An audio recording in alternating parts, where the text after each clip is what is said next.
Billionaire raised hand to slap a homeless woman, not knowing she was his missing mother. The city was a symphony of ambition, and Julian Thorne was its conductor. From the penthouse suite of the Thorne Tower, the world below was a neatly organized circuit board, every moving part a testament to progress. His progress. He adjusted the cuff of his Brioni suit, the fabric whispering of its exorbitant cost.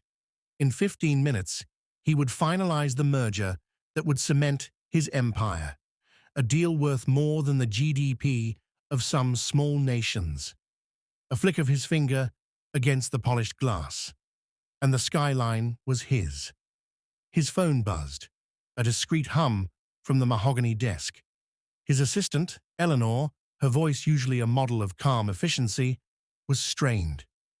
"Mr. Thorne, there's a situation at the main entrance. Security is dealing with it, but your driver is being delayed." Julian's jaw tightened. "What kind of situation?" "A woman, sir. Homeless. She's insistent on speaking with you. She won't move from the front of the car." A ripple of irritation, cold and sharp, disrupted his focus. "Handle it, Eleanor. I am not a charity. Have her removed." He ended the call, pouring 2 fingers of Macallan M into a crystal tumbler. The amber liquid was a balm. He took a sip, letting the peaty warmth settle his nerves. The merger. That was all that mattered.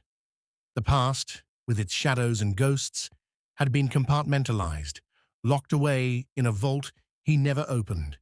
His mother's face, a fading photograph from his childhood, was one such ghost. Alistair Thorne had made sure of that. 5 minutes later, his phone buzzed again, more urgent this time. It was his head of security, Marcus. "Boss, we have a problem. She's latched onto the limo door, says she'll only speak to you. It's causing a scene. A scene. The one thing he could not afford." Reporters were likely already en route to the merger announcement. He slammed the tumbler down, the liquid sloshing dangerously close to the rim. "I'm coming down."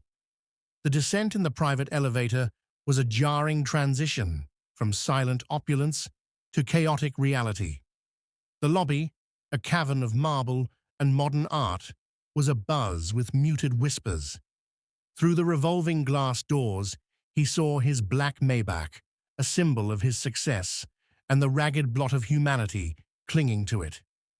He pushed through the doors, the crisp autumn air, a shock. The woman was worse than he'd imagined. Her hair was a matted nest of grey and brown, her clothes layers of filthy, tattered fabric. She smelled of unwashed skin and street grime. Security guards flanked her, their hands hovering, unsure. "Release my vehicle," Julian commanded, his voice cutting through the city's din. The woman's head snapped up. Her eyes, a startlingly clear and familiar shade of blue, locked onto his. They were not the eyes of a madwoman. They were desperate, lucid, and filled with a terrifying intensity. "Julian," she said, her voice a dry rasp, "you can't go."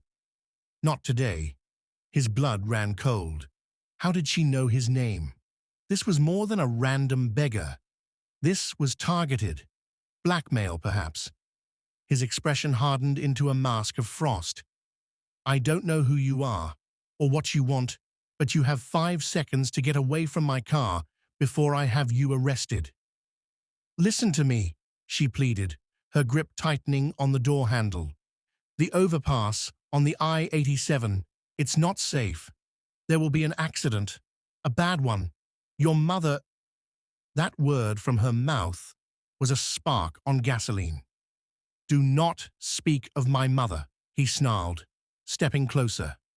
The urge to physically remove her, to wipe the desperate certainty from her face, was overwhelming. Marcus, sensing his boss's fury, moved in. "Sir, we'll handle this." The woman's eyes welled with tears, but they didn't spill. They held his gaze, a silent, profound challenge. "You have her eyes, Julian. You have my eyes. Something fractured inside him. A memory, long buried. His mother, Eleanor, named for the grandmother he never knew, smiling down at him, her blue eyes crinkling at the corners. The same blue as this vagrant's. The coincidence was grotesque, an insult. He raised a hand, not to strike her, but to point a trembling finger, a gesture of ultimate dismissal. Get this creature away from me. As Marcus and another guard finally pried her fingers from the car, she didn't struggle. She just looked at him, her shoulders slumping in a defeat that seemed to suck the very light from the day. Please, she whispered one last time, don't take the overpass. He slid into the cool, leather-scented interior of the Maybach, slamming the door shut. The sound was a final, definitive period. Drive, Samuel, he ordered his driver, and take the I-87. It's faster. He refused to be manipulated by a mad woman's delusions. He would prove her wrong, prove that his world was governed by logic and power, not the hysterical warnings of the destitute. The car pulled away from the curb, merging into the river of steel and light. Julian leaned back, closing his eyes, trying to recapture the morning's focus. But all he could see were those blue eyes, a mirror of his own, and the haunting, impossible plea. He shook his head, physically dispelling the image. It was nonsense. She was nothing. The merger was everything. 20 minutes later, as the Maybach began its ascent onto the soaring overpass of the I-87, a massive construction truck, 2 vehicles ahead, suddenly swerved, its load of steel girders shifting violently. A screech of tearing metal ripped through the air. Samuel slammed the brakes, but it was too late. The world dissolved into a terrifying, slow-motion ballet of shattering glass and twisting metal. Julian's last conscious thought, before the darkness swallowed him, was of the woman's voice, rasping and certain. The overpass. There will be an accident. Consciousness returned not as a sunrise, but as a series of painful, stuttering flickers. A sterile white ceiling. The beep of a heart monitor. The dull, throbbing ache in his head, and a sharp, fiery pain in his ribs. Julian tried to sit up, and the world swam in a nauseating vortex. Mr. Thorne, please, lie still. A nurse in blue scrubs gently pressed him back onto the pillows. You've been in an accident. You're in the hospital. You have a concussion and 2 broken ribs. You're very lucky. Lucky. The word felt alien.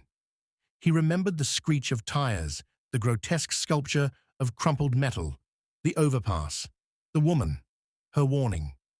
A cold dread, separate from his physical pain, seeped into his veins. It wasn't a delusion. It was a prediction. Samuel. Julian's voice was a dry croak. The driver is in surgery, but the doctors are hopeful, the nurse said, her tone professionally soothing. The other drivers sustained minor injuries. It could have been much worse. The door to his private room opened, and Alistair Thorne strode in. Even in his mid-70s, Julian's father was an imposing figure, his silver hair perfectly styled, his Savile Row suit untouched by the hospital's chaos. His face, however, was a grim mask of displeasure. Julian, a multi-car pile-up, on the day of the Mercer merger. Alistair's voice was like gravel grinding under a boot. The board is in an uproar. The press is having a field day. What the hell happened? Julian winced, the movement sending a fresh jolt through his ribs. He wanted to dismiss it, to blame a faulty brake line, an incompetent truck driver. But the memory of the woman's eyes, her desperate plea, was burned onto his retina. There was a woman, he began, feeling foolish even as he said it. At the tower. Homeless. She tried to stop me. She warned me about the overpass. Alistair's eyes, a flinty grey, narrowed. "A homeless woman," he repeated, the words dripping with contempt. "And you listen to this, prophet of the pavement?" "No, I didn't listen. That's the point." She was right. "Nonsense," Alistair snapped, waving a dismissive hand. "A lucky guess. Or she planted the accident herself. Have you considered that? This could be an elaborate extortion attempt. Did she ask for money?" "No, she just knew." Julian hesitated, the next part feeling even more absurd. "She knew my name, and she said something about mother." The air in the room went cold. Alistair's face, for a fraction of a second, was a slate, wiped clean of all expression. Then, the familiar sternness returned, harder than before. "What did she say?"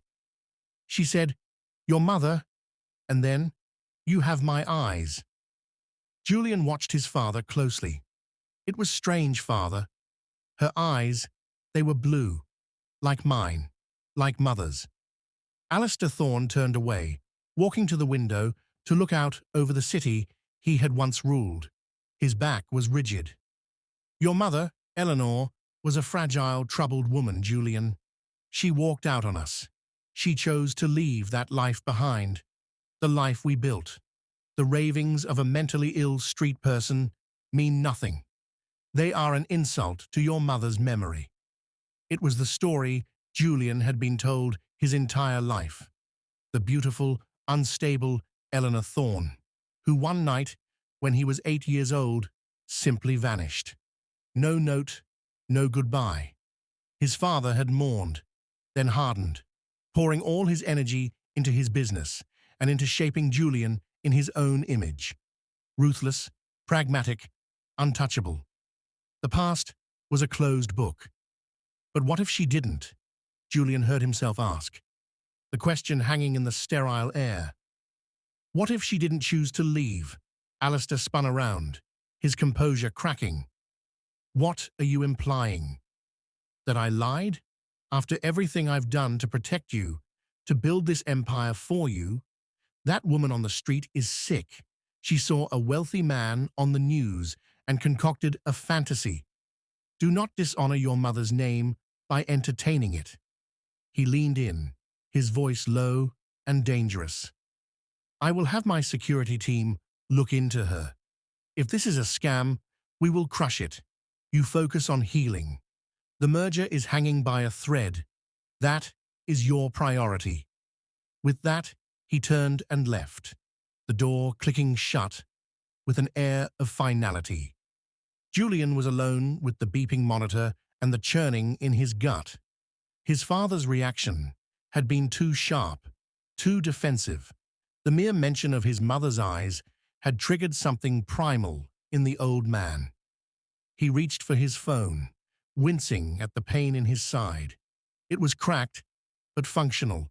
He dialed Eleanor, his assistant. "Mr. Thorne. Thank God you're all right. The news is terrible." "Eleanor, listen," he interrupted. "The woman from this morning. The one at the tower. I need you to find her." There was a stunned silence on the other end. "Sir? Your father just called. He said under no circumstances was I to—" "I don't care what my father said," Julian said, his voice gaining a new strength. The pain and the shock had stripped away a layer of his father's conditioning. "I need you to find her. Use discreet resources. I want to know who she is, where she came from, everything." "Julian, this is highly irregular. It's important," he said, his gaze drifting to the city skyline, now tinged with the orange glow of evening. Somewhere out there in the vast, indifferent city, a homeless woman with her mother's eyes was waiting, and he had a terrifying, growing conviction that his entire life had been built on a foundation of his father's lies. The merger, the empire, it all suddenly felt like a gilded cage. The accident hadn't just broken his ribs, it had shattered the pristine surface of his reality. and he was now staring into the dark, churning waters beneath. The world had narrowed to the glow of a tablet screen and the four walls of his hospital suite, which now felt less like a sanctuary and more like a command center for a treasonous operation. Julian's body was captive to his injuries, but his mind was racing, fueled by a potent cocktail of painkillers and a burgeoning obsession. The official report on the accident was clear. Mechanical failure on the construction truck. A tragic, random event. Yet the coincidence was a splinter in his mind. His assistant, Eleanor, was a ghost of her usual efficient self when she visited, her eyes darting towards the door as if expecting Alistair to burst through at any moment.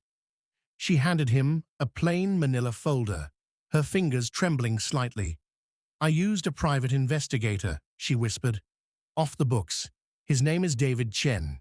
He's very discreet." Julian took the folder. What did he find? Not much, I'm afraid.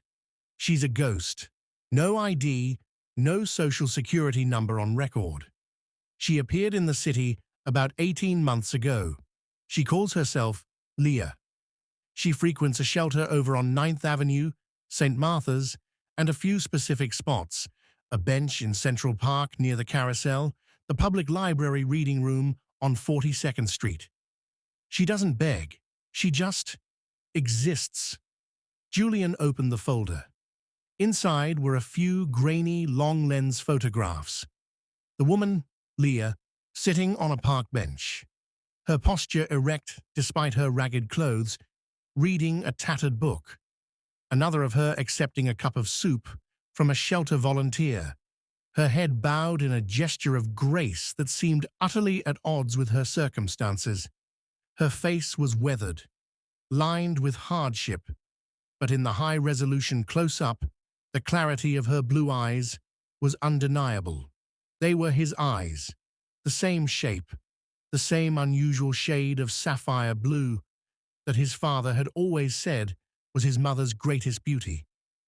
Has she spoken to anyone? About me? About her past?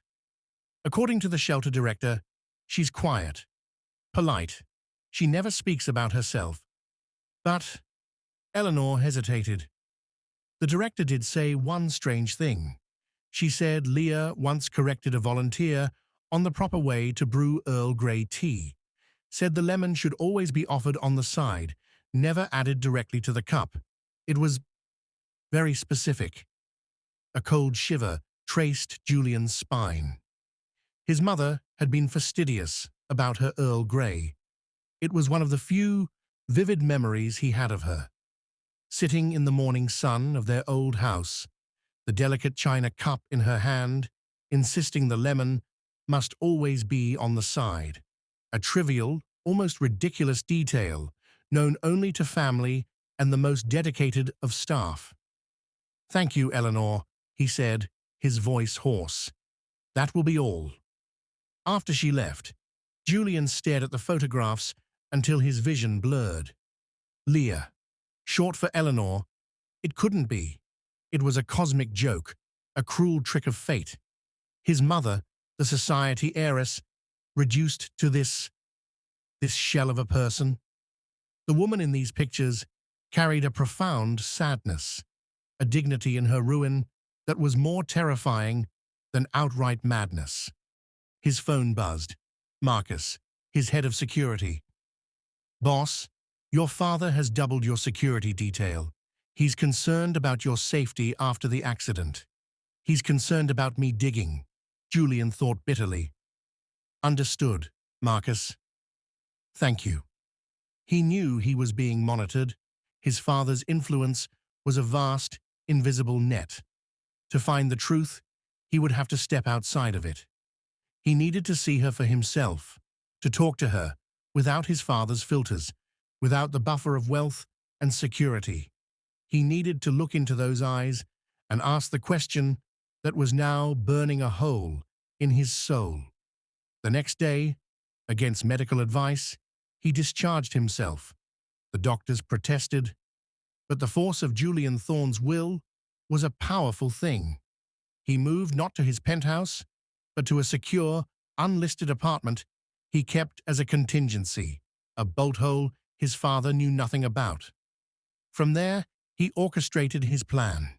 He called David Chen, the investigator. "I need you to get a message to her, to Leah, discreetly. Tell her the man from the car wants to meet at the carousel in Central Park, tomorrow, at noon. It's a public place, Mr. Thorne." "Are you sure?" "It has to be public. She won't come otherwise." He needed a neutral territory, a place where she might feel safe. The following day, dressed in nondescript jeans and a dark jacket, his face partially hidden by a baseball cap and sunglasses, Julian felt like a fugitive in his own city. The pain in his ribs was a constant, grinding reminder of his vulnerability. He arrived early, taking a seat on a bench with a clear view of the carousel. The cheerful, discordant organ music felt grotesquely out of place with the gravity of his mission. His security team, pared down to 2 men he trusted implicitly, were blended into the crowd, their presence a low hum of vigilance. He saw the tourists, the nannies, the children laughing. And then he saw her. She emerged from the periphery of the park, a solitary figure moving slowly but purposefully through the dappled sunlight. She was cleaner than she had been outside his tower. Her hair was still wild, but it looked washed, and she wore a simple, clean grey dress under her worn coat. She saw him, and her step faltered, for only a moment before she continued, stopping a few feet from his bench. Her eyes, even in the shade of the park's trees, were brilliantly blue. They scanned his face, taking in the bruising, the subtle way he favored his side. "You're hurt," she said, her voice still raspy, but softer now. "The accident," he replied. "You were right." A sad, fleeting smile touched her lips. "I know." "Why?" The question burst from him, stripped of all pretense. "Why did you warn me? How did you know?" She looked towards the spinning carousel, the painted horses frozen in their eternal gallop. "A mother knows," she said quietly. "A mother feels these things."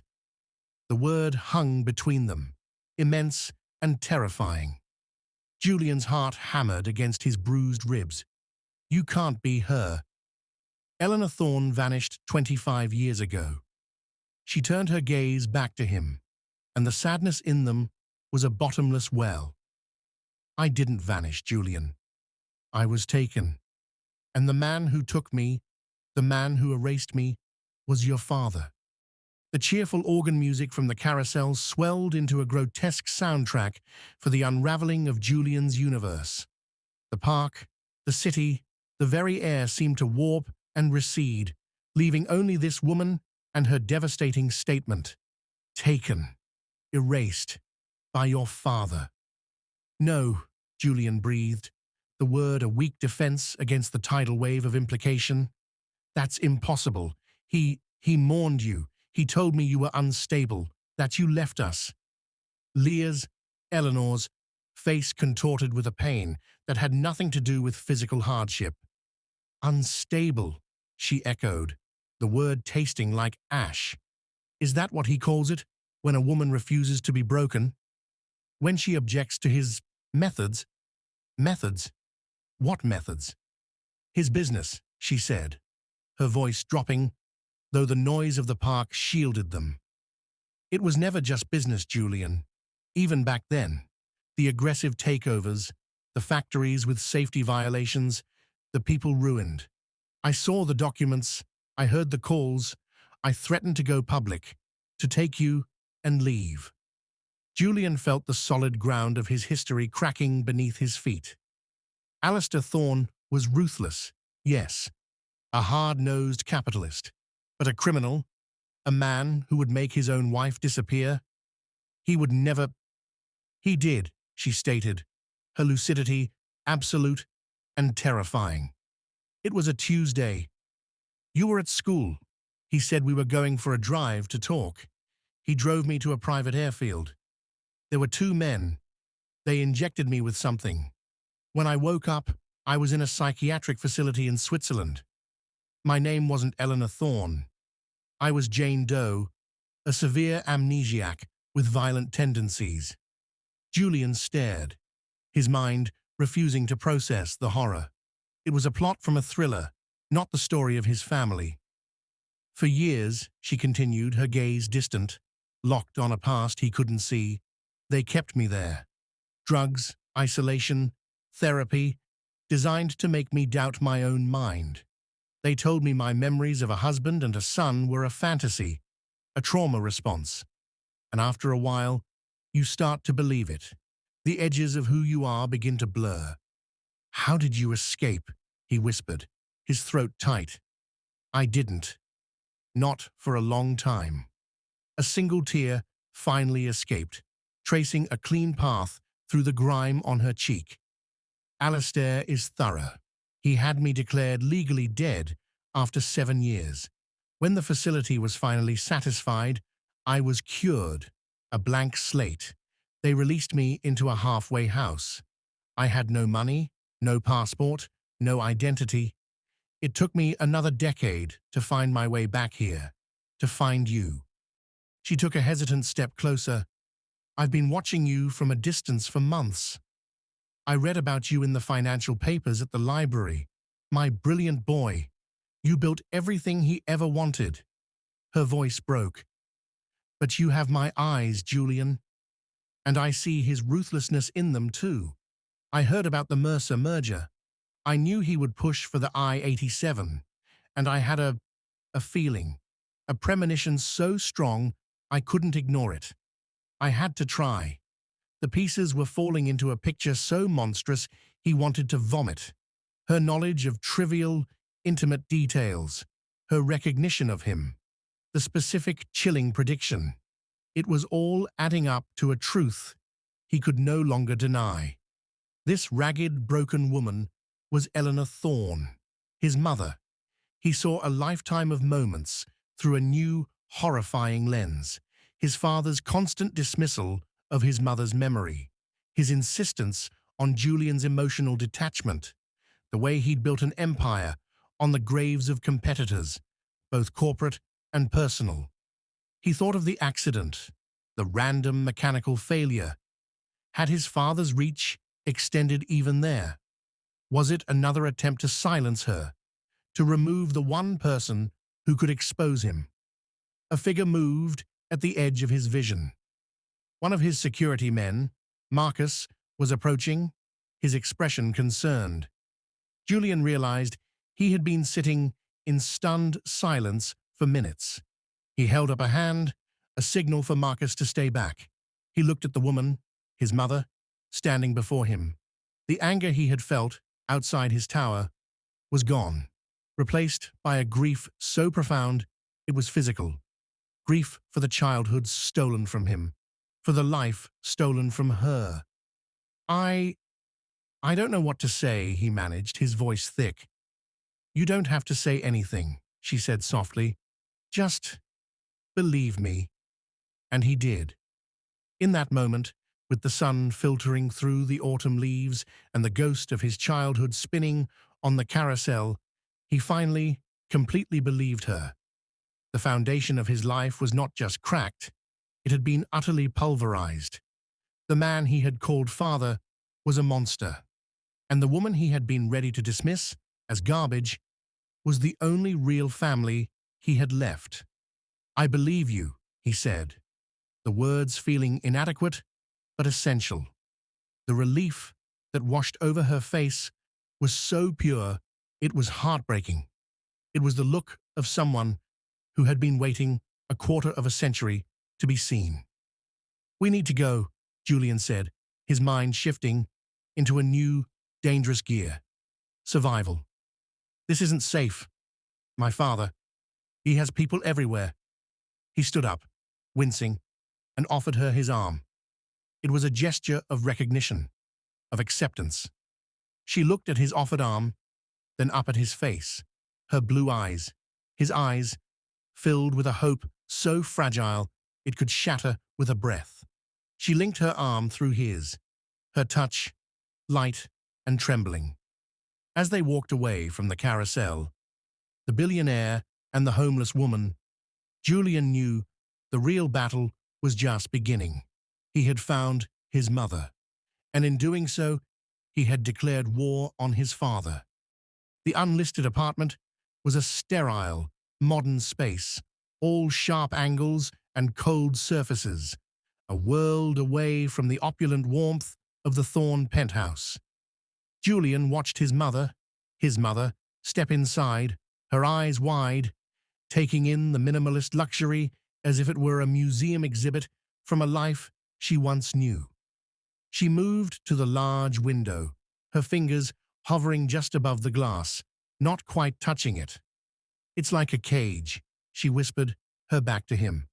"A very beautiful, expensive cage." The observation was so astute it stole his breath. That was exactly what his life had been. A gilded cage built by Alistair Thorne. "Are you hungry?" "Thirsty?" he asked, feeling clumsy and utterly out of his depth. How did one care for a parent who had returned from the dead? She turned, a ghost of a smile on her lips. "Some tea would be lovely. If you have Earl Grey." The request, so simple and yet so loaded, solidified the reality of the situation. "Of course," he said, moving to the kitchenette. He busied himself with the kettle, the china, the tea leaves, his movements mechanical. His mind was a war room, assessing threats, plotting strategies. His father would know he was gone from the hospital. He would have people searching. This apartment was secure, but not a permanent solution. He brought her the tea, the lemon neatly arranged on a small saucer on the side. She took it with a quiet thank you, her hands, though clean now, still bearing the calluses and scars of a hard life. The contrast between the delicate china and her weathered skin was a poignant summary of her stolen years. "We need to be smart about this," Julian began, sitting opposite her. "My father, Alistair, he has immense resources. If he finds out you're with me, he'll have me committed again," she finished, her voice calm but resolute. "Or worse. He can't let me live, Julian. I am the one thread that can unravel his entire tapestry of lies." Hearing her state it so bluntly sent a fresh chill through him. "The merger with Mercer," he said, thinking aloud. "It's the key. It's all he cares about right now, his legacy. If I pull out, the company's stock plummets. It would be a catastrophic blow."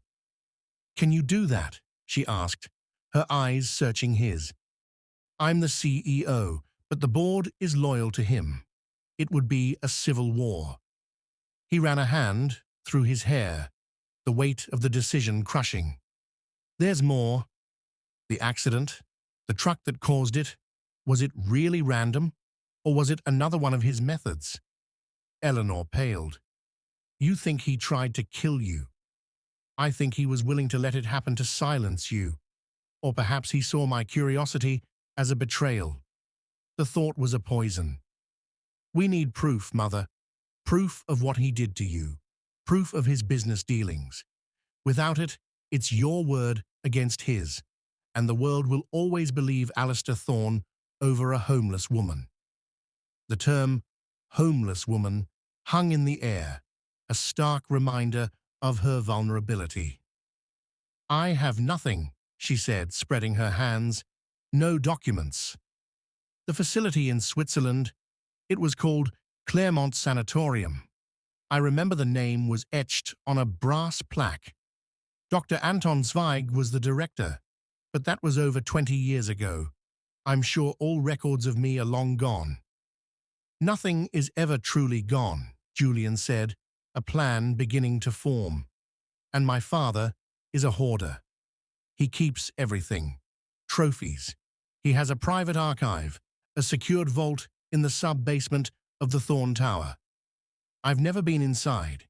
The access requires his biometrics and a physical key he keeps on his person. Then it's impossible.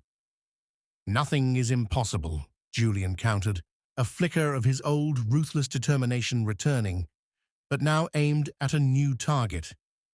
The merger signing gala is tomorrow night. He'll be there, in his element, celebrating his victory. It's the one time he might be distracted. You can't break into his vault, Julian. It's too dangerous. I'm not going to, he said, a grim smile touching his lips. I'm going to the gala, and I'm going to make a scene so large he'll be forced to confront me publicly. While that happens, David Chen, my investigator, will be in the building. He's a former acquisitions specialist. If anyone can get past that door, it's him. It's a huge risk, Eleanor whispered, fear etched on her face. For you and for this Mr. Chen. What other choice do we have? Julian asked, his voice soft but steel-edged. We can't run. He'll find us. We have to fight. We have to expose him. He reached across the table and covered her hand with his. It was the first intentional, familial contact he had initiated. Her hand was cold.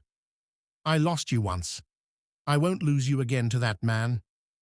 Tears welled in her eyes again, but this time they were tears of a different sort. Not of despair, but of a fierce, protective love. I spent 25 years in a nightmare, just hoping one day you would know the truth. Now that you do, the thought of you getting hurt because of me. This isn't just about you anymore, Mother, he said, his gaze unwavering. It's about me. It's about the man he tried to mold me into. I need to know who I am. And to do that, I need to destroy the myth of who he is. He stood up, the decision made. The path was clear, and it led directly through the heart of his father's empire. He would walk into the lion's den, a smiling, dutiful son, while his agents worked in the shadows.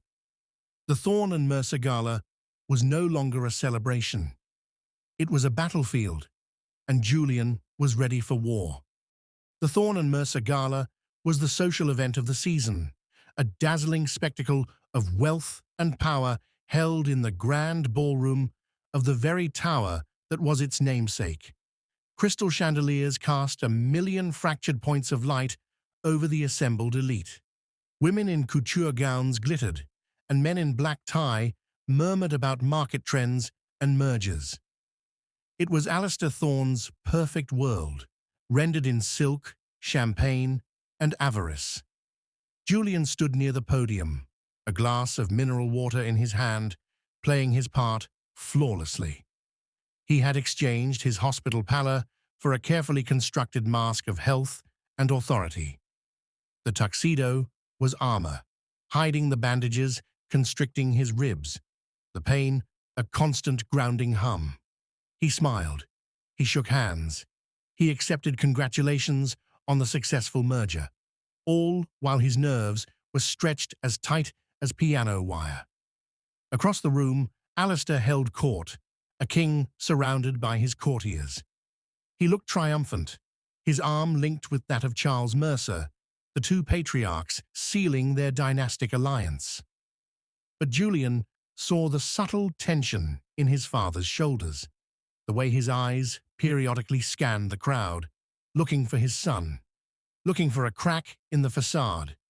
Eleanor was safe for now, hidden away in the bolt hole with one of the few security agents Julian trusted with his life.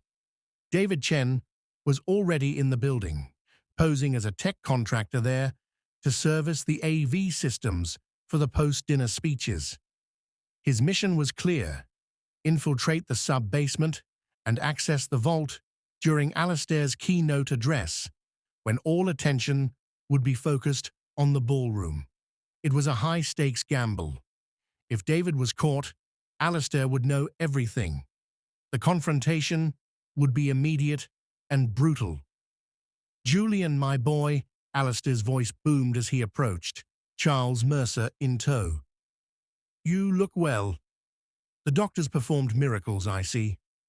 Just a few scratches, Father, Julian replied, his smile not reaching his eyes. Nothing could keep me from tonight. Indeed, Alistair said, his gaze sharp, probing. A Thorne always honors his commitments. There was a warning in the words, a reminder of the chain of command. Charles Mercer clapped Julian on the back, a little too heartily. Your father tells me you had a close call. Terrible business. But it takes more than a traffic accident to stop a Thorne, eh? Apparently so, Julian said, his mind on the traffic accident and the woman who had predicted it. The dinner was an interminable parade of courses Julian barely tasted. He watched the clock, each tick of the second hand a drumbeat, marching him towards the precipice. Finally, the moment arrived. The master of ceremonies took the stage. And now, the man of the hour, the architect of this historic alliance, Mr. Alistair Thorne. The ballroom erupted in applause. Alistair stood, straightened his tie, and gave Julian a final, significant look before moving towards the podium.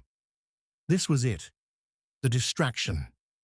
As his father began his speech, full of bluster and grand visions for the future, Julian slipped his phone from his pocket. A single, pre-typed message was ready. He took a deep breath, the action sending a spike of pain through his side. He looked at his father, basking in the adulation of his peers, a man who had imprisoned his wife and built his empire on a foundation of lies. He pressed send. The message was not to David Chen. It was to Eleanor. Just 2 words. Now. Be safe. Then, he stood up. He didn't make a scene immediately. He simply began walking, deliberately, towards the side of the stage. The crowd, focused on Alistair, barely noticed at first, but as he ascended the 3 short steps to the platform, a ripple of confusion went through the room. Alistair, mid-sentence about synergistic market penetration, faltered. His eyes locked onto Julian, a flash of pure, unadulterated fury in their grey depths. The microphone picked up his sharp intake of breath.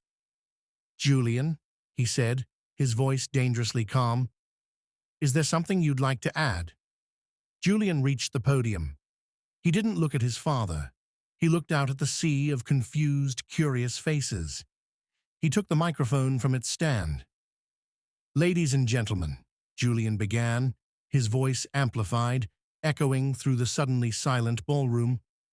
My father has just spoken about legacy, about building a future, but a legacy is built on the past, and I'm here tonight to talk about ours. Alistair moved to grab the microphone, his smile a ghastly rictus of rage. That's enough, son. You're not well. Julian sidestepped him, his movement agile despite his pain. The physical rejection of his father's control was a powerful symbol. Gasps echoed in the room. I am perfectly well, father, Julian said, his voice cold and clear. For the first time in my life, I see things with perfect clarity. I'd like to ask you a question. In front of all these people who admire you so much, what happened to my mother? The silence was absolute. You could have heard a diamond drop. Alistair's face went from red to a terrifying purple. This is not the time or the place. I disagree, Julian interrupted, his gaze sweeping the crowd. It's the perfect place. You told me she was unstable, that she abandoned us. But what if that was a lie? What if Eleanor Thorne didn't abandon her family? What if she was taken from it? The word taken hung in the air, electric and horrifying. Cameras, which had been forbidden, were now surreptitiously filming on smartphones. The story was leaking into the world in real time.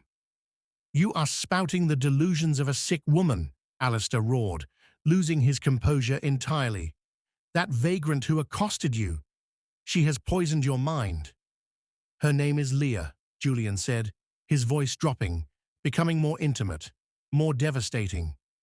And she has eyes the same color as mine. She knows things only my mother could know. She knew about the accident on the I-87 before it happened. She warned me. And you, father, you tried to dismiss her. You tried to have her silenced. He was playing his hand, exposing everything. It was a massive risk, but it was the only way to keep all eyes on them, to give David Chen the time he needed. This is slander, Alistair thundered, turning to the crowd, a cornered animal. My son has been through a trauma. He is clearly not in his right mind.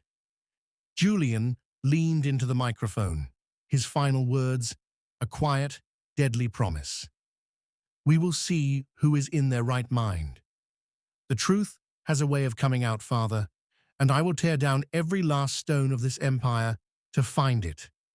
The ballroom exploded into chaos, shouts, questions, the scraping of chairs.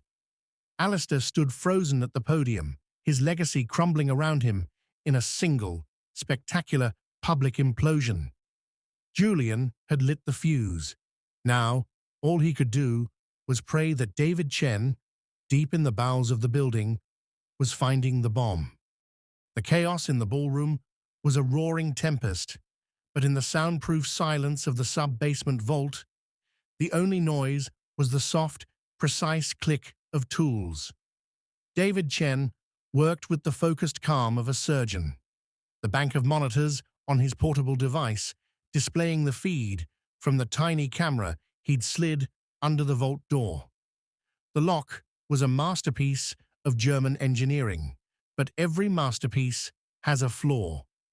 Upstairs, through his discreet earpiece, he could hear the muffled crescendo of Julian's confrontation.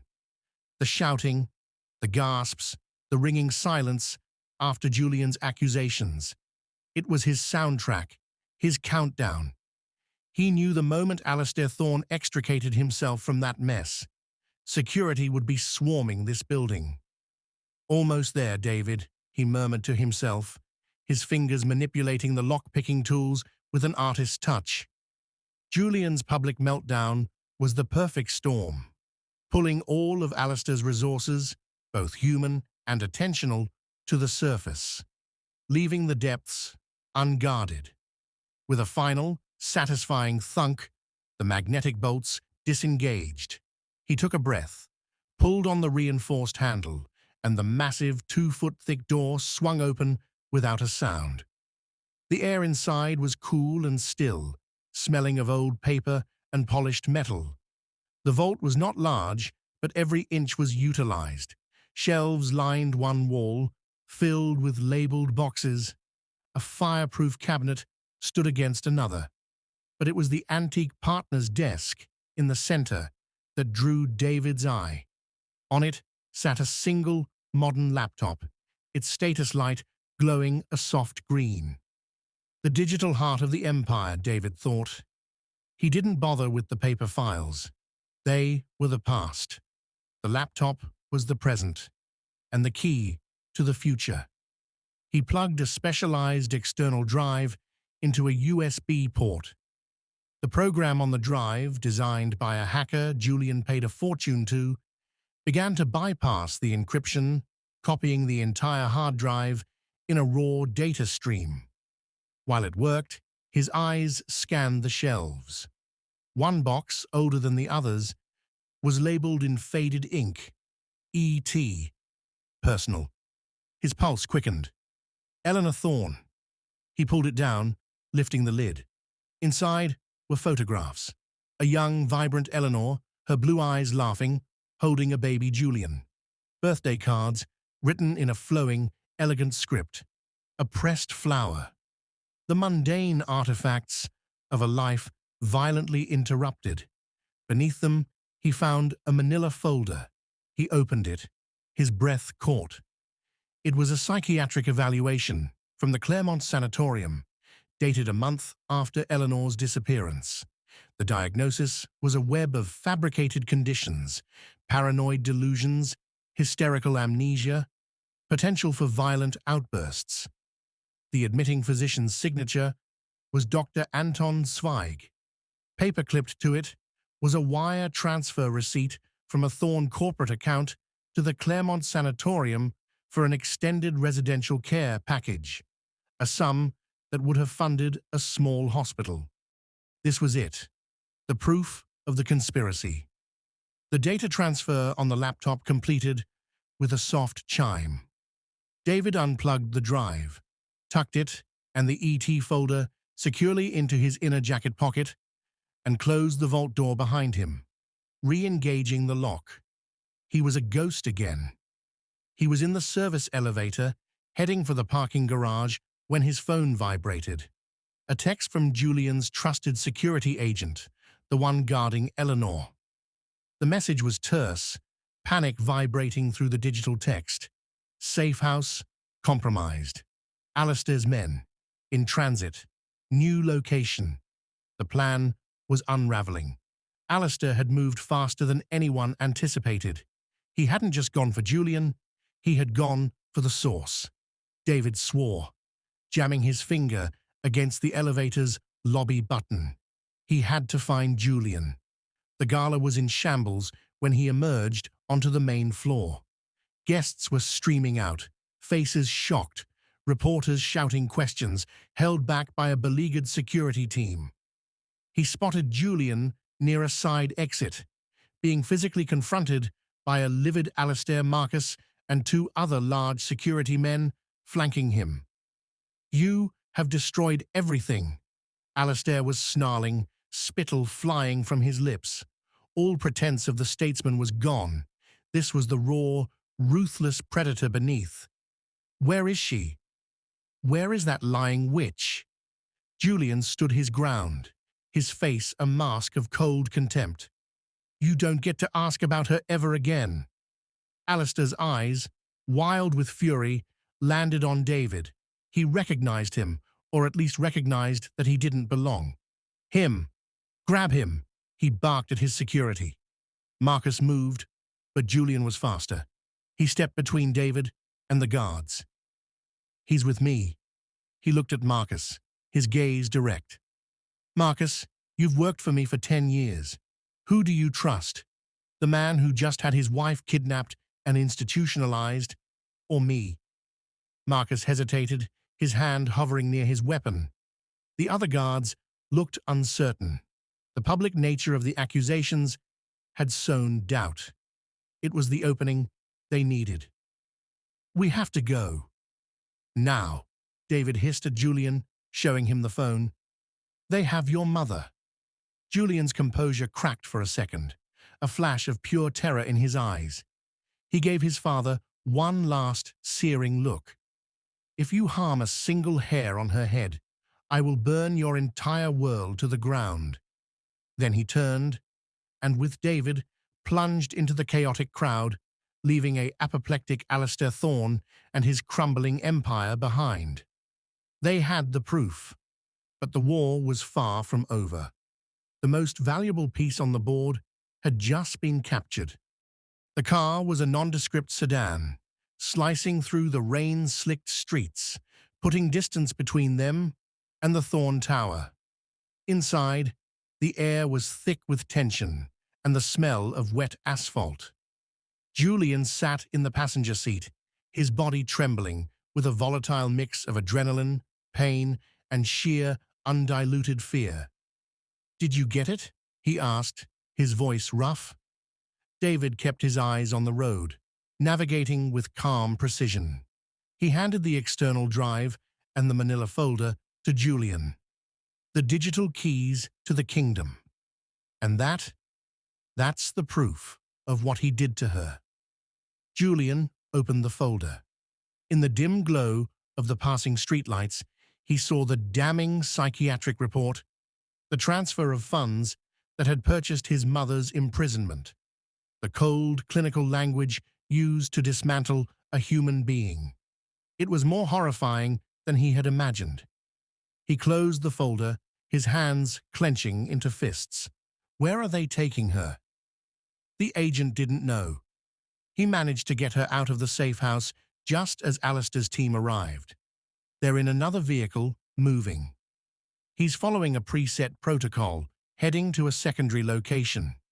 We're to meet them there. The drive felt interminable.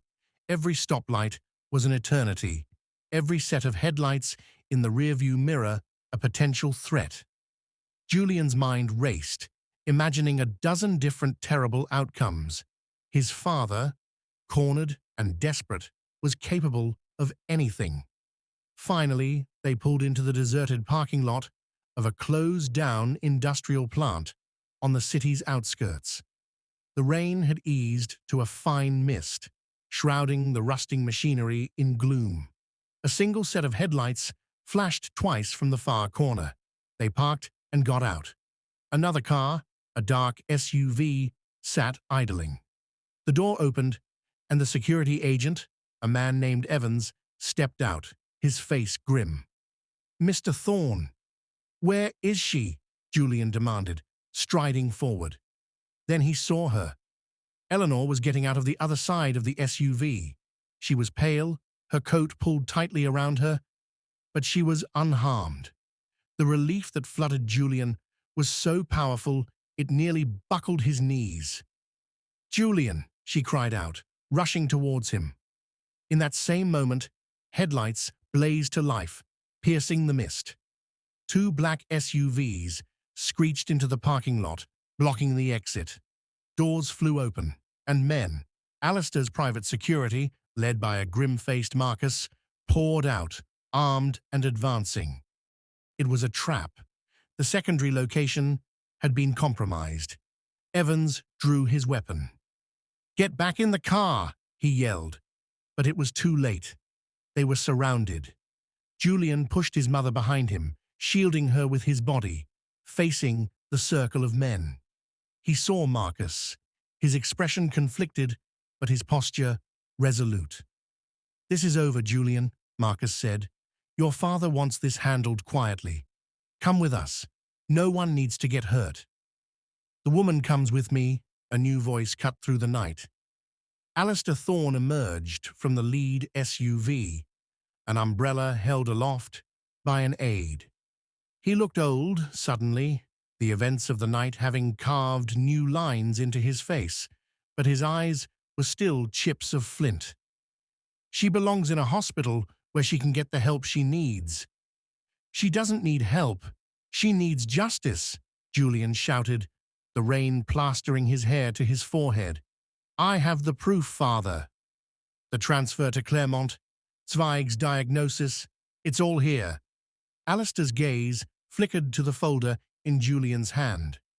For a moment, a flicker of something like fear crossed his face, but it was quickly smothered by rage. "Proof of what?" "That I committed my mentally ill wife to a facility to protect my son. The world will understand. They will pity me. They will condemn you for siding with her delusions." "He's lying, Julian," Eleanor said, her voice clear and strong despite the terror of the situation. "He's always lied." "Silence!" Alistair roared, taking a step forward. He pointed a shaking finger at Eleanor. "You were nothing. A pretty face from a good family. I gave you everything, and you threatened to destroy it all. I built an empire, and you were a crack in the foundation. I had to fix it." The confession, uttered in front of his own men, was his undoing. The hired guns shifted uneasily. This was no longer a corporate retrieval. It was a family tragedy playing out with live ammunition. "You didn't fix it," Julian said, his voice dropping to a deadly calm. "You just hid the crack, and now the whole structure is coming down." He looked at Marcus and the other guards. "You heard him. He admitted it. This is kidnapping, false imprisonment. Do you really want to be a part of this?" Marcus lowered his weapon a fraction of an inch. The other men looked to him for guidance. "It's over, Alistair," Julian said, turning back to his father. "I have the evidence. I have my mother, and I have the truth. You have nothing left." Alistair's face contorted into a mask of pure, impotent hatred.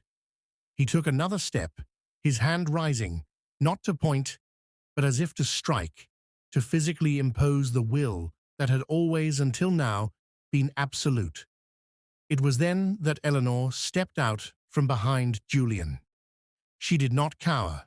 She did not plead. She looked at the man who had stolen her life, her voice steady as granite.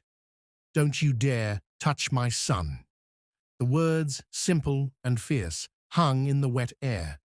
They were the words of a mother, a lioness defending her cub.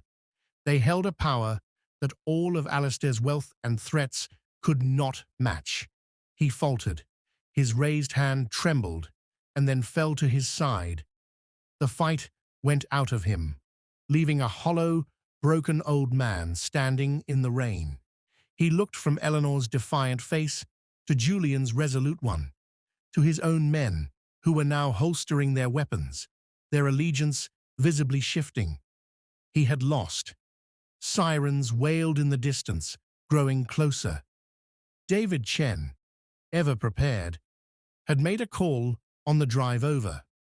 The authorities were arriving, tipped off with evidence of kidnapping and assault. Julian didn't wait. He put his arm around his mother's shoulders, turning his back on the ruin of his father. He led her towards their car, away from the ghosts and the lies, towards a future that was, for the first time, truly their own. The battle was won. The war was over. And as the police cars swarmed into the parking lot, their lights painting the scene in flashes of blue and red, Julian knew that the long, dark night of the Thorne family had finally ended. The end. Don't forget to hit the like button and subscribe to my channel for more heartfelt African storytelling. Tap the bell icon to get notified whenever we upload a new story. Thank you.